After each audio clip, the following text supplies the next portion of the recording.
Alors aujourd'hui, on a fait notre assemblée générale annuelle, l'assemblée générale du Community Land Trust Bruxelles.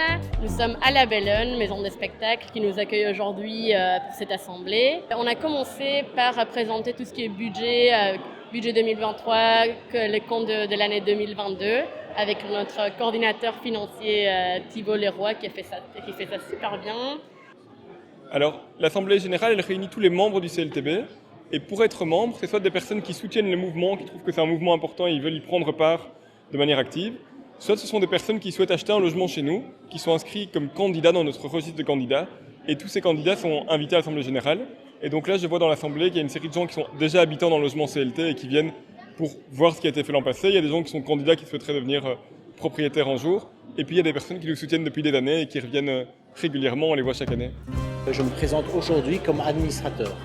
Donc administrateur pour devenir administrateur du CLTB en tant qu'habitant. Des nouveaux projets, il y en a pas mal et ils comptent, je pense, arriver à 1000 m² par an supplémentaires, c'est ça?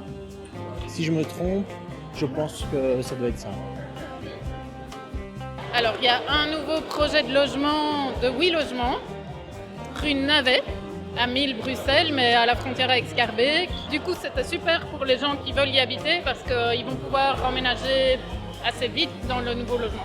Les enjeux du CLTB, c'est en effet avoir pas mal de membres qui soutiennent le projet, ça c'est très important, mais aussi réunir les pouvoirs publics qui, eux, en un coup, peuvent investir dans le projet et se dire que oui, on soutient encore le CLTB à une hauteur plus grande, ce serait encore mieux, mais à la juste hauteur, ce serait déjà pas mal non plus. C'était une année un peu particulière parce que d'un côté, financièrement, c'était pas facile, mais d'un autre côté, on a eu aussi beaucoup de fêtes et beaucoup de récompenses du travail accompli.